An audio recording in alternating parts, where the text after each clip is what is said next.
Welcome, Lisa. Thank you so much for coming on Moms Don't Have Time to Read Books. Thank you, Zibby. You had me at the title alone. What a great podcast. Thank you.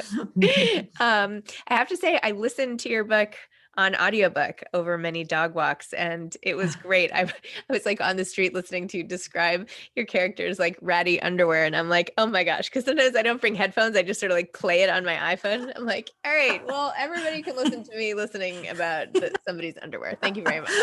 Anyway, but the suspense as I'm like walking around, I'm like, who's on the street? And what's going on? I don't know. Maybe it was a mistake. Especially in New York City, because, Before She Disappeared is taking place in an inner city neighborhood in Boston. Yes, I can see where the ambiance Yes, exactly.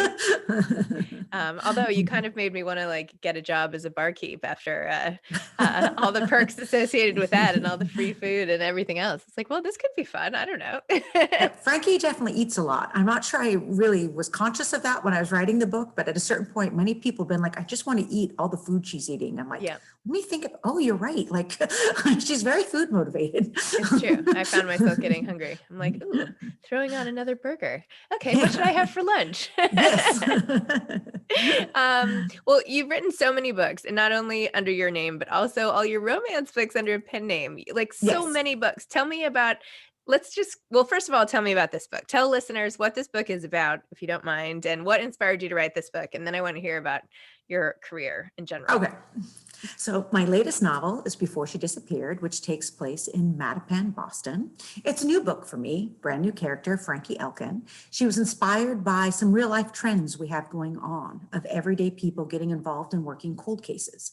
In Frankie's case, has no special background or training. She is like us, an everyday person. As she puts it, she is short on belongings, long on regret. She is a recovering alcoholic, and her mission now, her obsession, is to go from place to place, working those kind of cold cases, missing person cases that have fallen through the cracks. So in this instance, it has brought her to Mattapan, affectionately known as Murder Pan by the locals in Boston, looking for a missing Haitian teenager who disappeared 11 months ago, stepping out the doors of her school. What happened to Angelique Badeau? It's kind of, the police don't want Frankie there. The family doesn't trust her. Who even would do this with their lives? And we're off and running from there. Interesting. And I thought it was so interesting, even your description of the community of displaced Haitians after the earthquake and how they came with a visa that lasted 10 years. And then after that, you have a whole community of people where can they stay? Can they not? I feel like it's so timely with all of the immigration debates and everything going on in the news cycle. I lived in Boston for years. I'm in the mountains of New Hampshire now. And even it was something for me to become more aware of. Boston has one of the largest Haitian populations outside of Florida, and many are very happily acclimated. They pretty much are in many ways the healthcare industry in Massachusetts. So Bostonians, the local government will tell you they want the Haitians to stay. But yes, the 10-year visas were up under our previous administration. It was not looking good. They basically have had a stay of execution while it's been tied up in courts. And that becomes an element of this book. Did Angelique run away? What's it like to live in a limbo where month by month, you've spent now 11 years in a country and you don't know if you have tomorrow. I really feel for that. This path to immigration, as they call it, really is a big deal for a lot of communities right now. 11 years. After if I'm in a place for 11 days, I feel like I'm settled in. It's like 11 years. That's a lifetime. That's I like can't imagine that kind of limbo. No. And what you see with immigrant communities, so like Angelique and her younger brother, they came to Mattapan because they had an aunt there. But many of the families have said, now having been together for this long, if part of the family is going to be kicked back, they'll probably all go. And again, in Boston, they are the ones who are the visiting nurses. They are the ones who are helping, they're doing all those positions in the hospital no one necessarily wants to do, working in the, assisted living. So I hope everything does work out. I was surprised how easy it was for Frankie just to decide this is what her job was and sort of make it her job. And everybody gave her the validation. Like she could just waltz in to the police and say like, yes, here I am, tell me everything. And people are like, okay. And even with the families where she's like, I'm not, I'm doing this because I want to do this and I find missing girls and everything. And that's just it. You can just sort of decide that's what you do. And then people share all this stuff with you. It's really quite fascinating. I love Frankie. Previously, I've been known for law enforcement characters, FBI profilers. I wrote Detective D. Warren books, people who definitely had a reason for being at the scene. Frankie is more a return to kind of the gumshoe investigative instincts. Again, she has no jurisdiction. She has no special training. For her, you could almost say she's a dry drunk.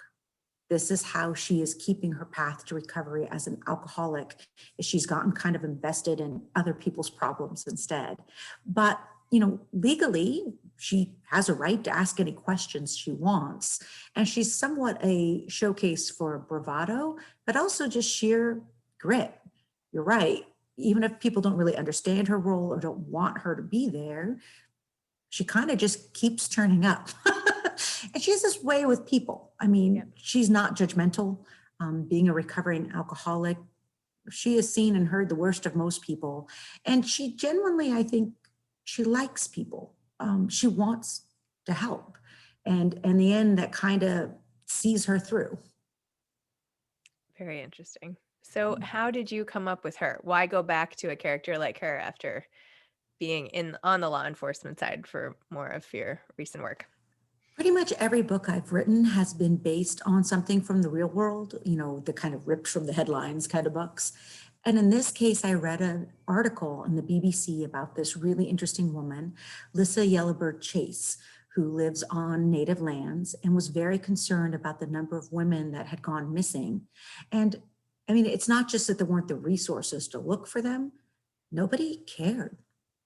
And it kind of opened up this whole world of where you disappear, where you live makes a big difference in the level of effort and resources that are going to be brought to bear. There's some really staggering websites out there. Black and Missing organization is one of them, of hundreds of thousands of people that go missing and no one even looks for them. And in those gaps now, particularly with the internet and social media, you're getting everyday people kind of stepping forward and saying, this doesn't seem right. I want to do something about it. And for Frankie, that resonated. And I loved that idea. You or me. I mean, this is actually a great book for moms. If you read something locally the other day in your own backyard and you're like, that's not right, I want to do something about it. Well, what would you do? And that's kind of how I write Frankie. Sitting in my own family room. Well, okay, this didn't work. Well, what would you try next? Let's do that. I'm a little concerned about what's in your family room after seeing your Instagram with like weapons. And I'm like, you're like, here's my latest like crime scene from my next book. I'm like, those are some pretty serious weapons you have sitting around. I mean, oh, wait till you see what I get to post today. Someone just sent me an anatomically correct solid chocolate working heart. Whoa. Yeah, there's nothing like being a suspense novelist. You get the coolest things in the mail. I bet. Chocolate heart. Wow. I mean, that's really eating your heart out, right? Yeah. And you can see the valves and everything. I can't decide if it's the creepiest thing or just the best. Wow. I don't know. If I were you, I might make sure there's nothing inside lurking in the center. Actually, not a bad point. Right? I don't know. I'm like suspicious of everybody kind of, but after reading your book and being on edge. Okay, so why this book now? I know ripped from the headlines and everything, but like, why, what drew you to this particular character? I think I was ready for a departure. I've written about so many law enforcement characters. As you've mentioned, I've been writing for a long time now, over 2 decades. This idea of an everyday, like an amateur sleuth, it's also kind of fun. One of the things suspense novelists in general are struggling with right now. So take Mattapan, Boston, where Angelique Bedeau disappears. You have cameras at every corner. You can track her cell phone. There's social media. You can track her computer. There's so much technology and forensics to bring to bear at the moment that sometimes it feels like the good traditional detective work, where is that? So the minute you start looking at cold cases, and this is something that Frankie talks about very clearly in the beginning, that's all the stuff she can't do. She is not a real police officer. However, by definition, 11 months later, those were also all the things that didn't work. So it was very nice to get back to a story that very much is about people. It's about what we call social engineering. It's someone somewhere knows something. It's not finding the right hair. It's not this magic DNA test. It's a matter of talking to the right person. And in that case, when you start researching these amateur sleuths, someone like Frankie actually has an advantage. People in a community are much more likely to talk to her than necessarily the local police. I feel like I want to have you and Renee Denfeld and Paula McLean like on a panel because I you're get to all. talk to Paula McLean in a couple weeks. I'm very excited. Oh, good. Okay. Well, see, good. Because all of you seem to have this insight into how to find missing girls because your characters are these amazing finders. It's quite a skill, not only to be able to do, but to write about it so well too. So very. I think as authors, but I think also as readers, it's the people that appeal to us. We're interested in human nature. And interesting enough, Frankie's role is much more about human nature. It's her ability to talk to a teenager's best friends and kind of like, yeah, that's all the crap you told your parents and that's all the crap you told the cops. I know better. I was a teenage girl once myself, and I snuck around drinking all the time and screwing boys. So come on, just, tell me now. Just get it out. Are we talking about you or are we talking about Frankie? Yeah. Okay, maybe both. You get to the age, you're so glad you had an illicit youth. I mean, thank heavens.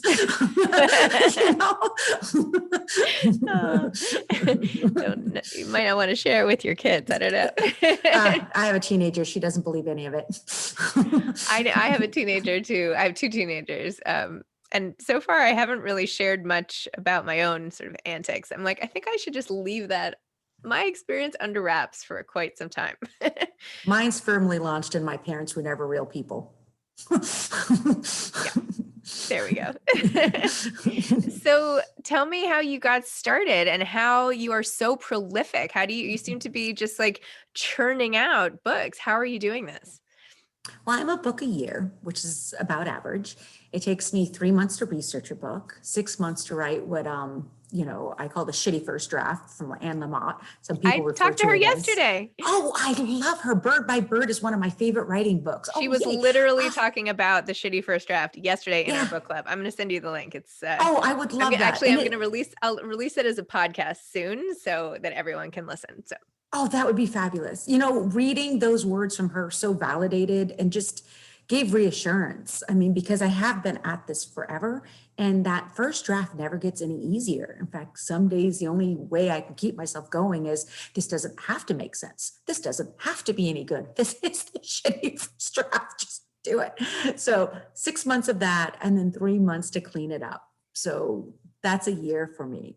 And, it's been dozens of novels, and it gets no easier. It's still the shitty first draft. It's a total hot mess. I like to joke, I'm not actually a very good writer, but apparently I'm a decent rewriter. Thank heavens. That's all you really need. As long as you get to the finish line in some way, shape, or form. My favorite part of writing is no one has to know the first where you started. That's between you and your computer. So when you start your first drafts, do you always know like where you're headed? Do you have the whole plot all mapped out? And then the shitty part is just the writing, and then you refine the writing? Or is it that you're sort of sorting out what happens as you go? I am sorting out as I go. In the very beginning, when I started out, I had to have a plot. I had to have an outline, because otherwise, the blank screen was too terrifying. But what I found for myself as a thriller writer is if I know what's going to happen next, almost by definition, the book comes kind of flat and linear. And if you know who did it, it's hard not to broadcast it. So now really, I've done some investigative research. Even Frankie, there's some logical steps that are going to happen, to try to find a missing person.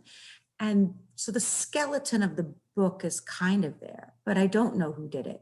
actually was very interesting. For before she disappeared, one of my first real things that I did not know the answer to was, how did Angelique Bateau disappear? I mean, I started with this premise. She left her school on a Friday afternoon, 3 p.m. Again, cameras everywhere, trackable cell phone.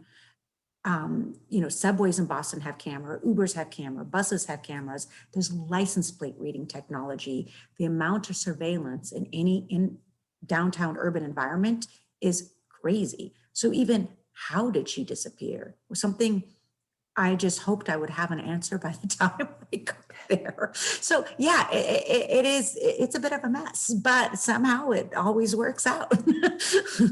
But that must be what's fun about it, right? I mean, isn't that, otherwise this wouldn't be fun for you if you just were like inserting, right? Well, I shouldn't assume that.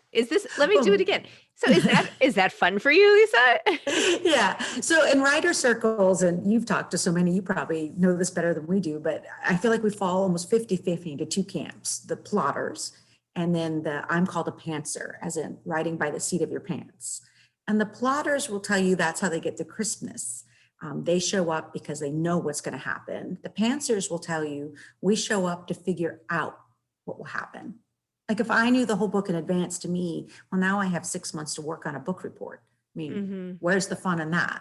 Right. The fact that I don't know how this teenage girl disappeared. I don't know what happened to her. I don't know why decent investigative work by Boston detectives who have a fair amount of resources did not find her. I mean, that's somewhat the challenge for me. And then, becomes the surrogate for Frankie. What the hell did happen here? Very interesting.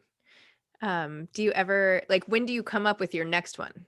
Like how soon, like, is it in the middle? Like, how many books out do you always know what you're doing? Or is it that what you're in the mood for when it's time, or how do you plan it? It varies.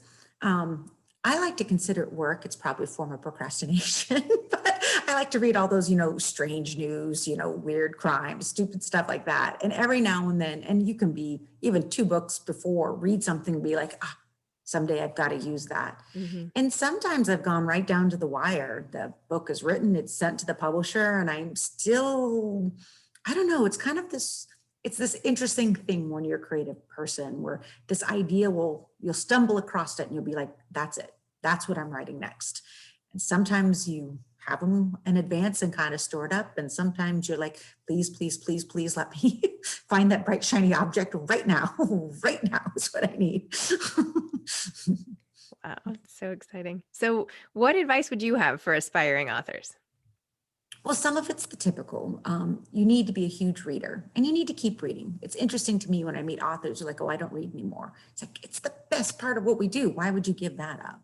I also recommend reading across the board, not just what you like. I mean, I love to read poetry. I can't write it for love nor money, but the way words are used, the economy of phrasing, I think is just so lovely. Also, a local writers group is often very helpful. I mean, to be able to talk to other people who also hear voices in their head, always a good thing, a supportive thing. And just be kind to yourself. Trying to create something from nothing is not for the faint at heart. I've been at this again for decades, and it's still a project each and every time. So if it feels really painful and difficult and impossible, good news, you're probably doing it the right way.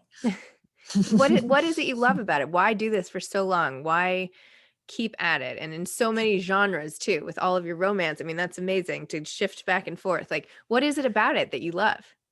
It's interesting. This is where I relate to Frankie as a character. It's fascinating to me. The more I go out in the world and I meet other authors, none of us are like getting up in the morning, like, yippee, we get to sit at a computer and type all day. It's much more a compulsion.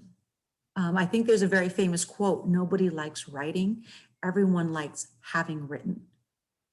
And I think it's just, once you get these voices in your head, these characters, I mean, Frankie in so many ways feels so real to me. There's this obligation to tell the story, even on the days that, binge watching Netflix seems like such a better idea. Let me watch the Bridgertons again.